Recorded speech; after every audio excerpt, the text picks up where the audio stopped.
안녕하세요, 여러분. 세상의 거대한 고래가 어디로 향하는지 그 곁에서 먼저 방향을 읽는 파일럿핏입니다. 안녕하세요. 요즘 한국 미래가 좀 어둡다 뭐 이런 전망들이 많아서 혼란스럽다는 분들이 계셨어요. 좀 더 명확하게 쉽게 알고 싶다고요. 네, 맞아요. 여러 이야기들이 나오죠. 그래서 오늘 저희가 요청받은 자료들 있잖아요.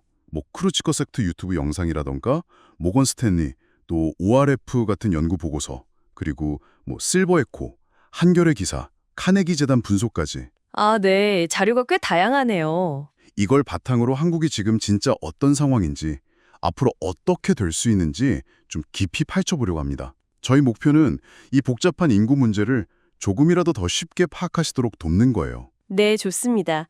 사실 여러 자료에서 공통적으로 지적하는 건 상황이 정말 심상치 않다는 겁니다. 그렇죠. 가장 충격적인 건 역시 출산율 숫자 같아요. 맞습니다. 2023년 기준으로 여성 한 명당 평균 0.72명. 이게 인구를 유지하려면 최소 2.1명이 필요하거든요. 네, 2.1명. 근데 그 절반도 안 되는 거죠. 와, 1950년대엔 6명이었다고 하던데 정말 비교가 안 되네요. 6명이요? 세상에. 특히 서울은 0.55명이라면서요. 더 심각하네요. 근데 서울은 더 낮아요. 이런 수치들은 뭐 크루즈거삭트 용상이나 모건 스탠리 보고서 같은 데서 다 중요하게 다루고 있죠. 0.72명. 이게 숫자는 들어도 확 와닿지 않을 수 있는데 크루치커삭도 열상 보니까 만약 이대로 가면 지금 100명이 4세대 뒤에는 고작 5명으로 줄 수 있다. 뭐 이런 예측도 있더라고요. 아, 5명이요. 정말 좀 섬뜩한데요? 그렇죠. 물론 아주 최근에 뭐 모건 스탠리나 카네기 재단 자료 보면 2024년에 0.75명으로 아주 살짝 올랐고 올해 1월 출생아 수가 9년 만에 잠깐 늘었다는 소식도 있긴 했어요. 아주 잠깐요. 네, 그런 소식이 있긴 했습니다만, 근데 이 정도 반등으로 이 거대한 흐름 자체를 바꾸기는 어렵다는 게 뭐 대부분의 분석인 것 같아요. 아, 그렇군요. 오히려 한겨레 기사 같은 데서 지적하는 것처럼 지금 인구 감소나 고령화 속도가요, 예전에 비관적으로 예측했던 것보다도 훨씬 빠르다는 점이 더 중요합니다. 예측보다 더 빠르다고요? 네, 이미 2020년에 사망자 수가 출생아 수를 넘어서는 데드크로스가 시작됐고요. ORF 보고서에 나온 내용이죠. 그리고 모건 스탠리 분석에 따르면 작년 말에는 벌써 65세 이상 인구가 20%를 넘었어요. 초고령 사회 기준을 넘어선 거죠. 와, 20%요. 벌써요. 그럼 앞으로 인구 구조는 어떻게 변할 걸로 예상되나요? 실버 에코 기사나 한겨레 예측 같은 걸 보면 2072년쯤 되면요, 총 인구가 지금보다 한 30% 이상 줄어서 약 3,622만 명 정도가 되고요. 30%나요? 네. 그리고 65세 이상 인구 비율은 무려 47.7%, 거의 절반이죠. 아마 세계 최고 수준일 겁니다. 세상에. 거의 인구 절반이 노인 인구가 되는 거네요. 그렇죠.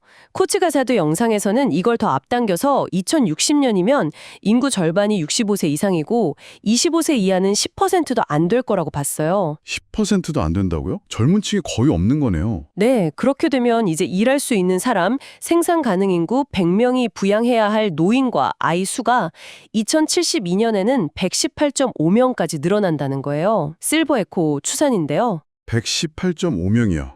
지금은 한 42.5명 정도라고 하셨죠. 네, 지금보다 훨씬 무거운 짐을 지게 되는 거죠. 거의 뭐 일하는 사람 한 명이 자기 말고 한 명 이상을 더 부양해야 하는 그런 상황입니다. 와, 상상만 해도 힘든데요. 당연히 경제에는 엄청난 부담이겠어요. 그렇습니다. 여러 자료들, 클즈가사그나 모건 스탠리, 실버 에코 등등 다 공통적으로 경제적 어려움을 경고하고 있어요. 구체적으로 어떤 어려움인가요? 당장 일할 사람이 줄어드니까요. 2060년대에는 절반 이하로 줄 거라는 예측도 있고요. 그럼 당연히 생산과 소비가 위축될 수밖에 없죠. 네, 그렇죠. 모건 스탠리 같은 경우는 기술 발전으로 생산성을 아무리 높여도 이 인구 감소 효과를 상쇄하기는 어려울 거다. 그래서 2040년대 이후에는 GDP가 아예 하락하는, 뭐랄까, 영구적인 침체 가능성까지 제기합니다. 영구 침체요?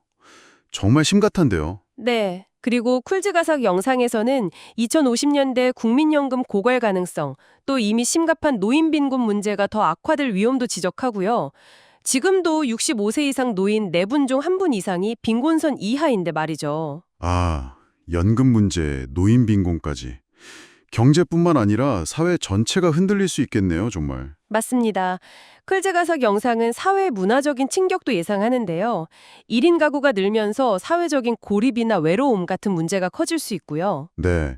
혼자 사는 노인분들 많아주시잖아요. 그렇죠. 그리고 K컬처 같은 문화적 활력을 이끌었던 젊은 층, 그러니까 25세에서 45세 비중이 크게 줄면서 동력을 잃을 수도 있다는 거예요. 청년들이 다 수도권으로만 가니까 지방 소멸도 더 심해질 거고요. 안보 문제도 심각하다면서요? 네. 그것도 빼놓을 수가 없죠. ORF 보고서 같은 걸 보면 군 병력 유지가 점점 어려워지고 있어요.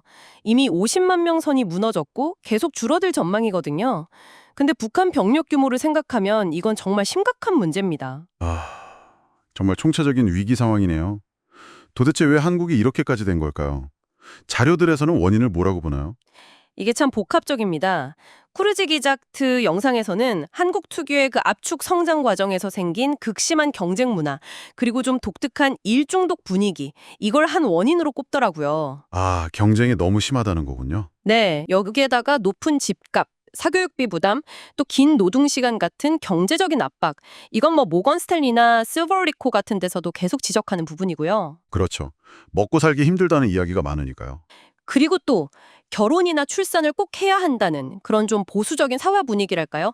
혼외 출산은 거의 금기시 되고요. 또 남성들의 가사나 육아 분담률이 여전히 낮아서 여성들이 경력 단절을 걱정하는 문제, 이것도 ORF 등에서 중요하게 분석하는 사회 문화적 요인입니다. 구조적인 문제들이 얽혀 있네요. 네. 쿠루지 기자의 표현을 빌리자면 사회 시스템 자체가 아이를 낳아서 기르기가 굉장히 어렵게 되어 있다. 뭐 이런 진단인 거죠. 정부도 가만히 있지는 않았을 텐데요. 어떤 노력들이 있었고 전망은 좀 어떤가요?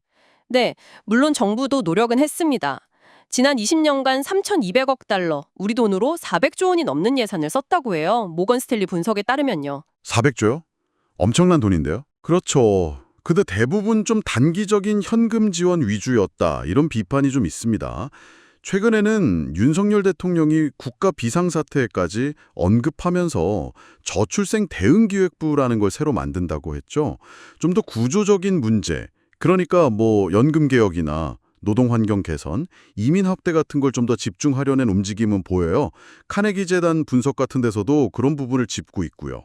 구조적인 해결책 모색은 긍정적이네요. 근데 그게 잘 될까요? 글쎄요, 이민 확대만 해도 사회적 합의가 쉽지 않고요.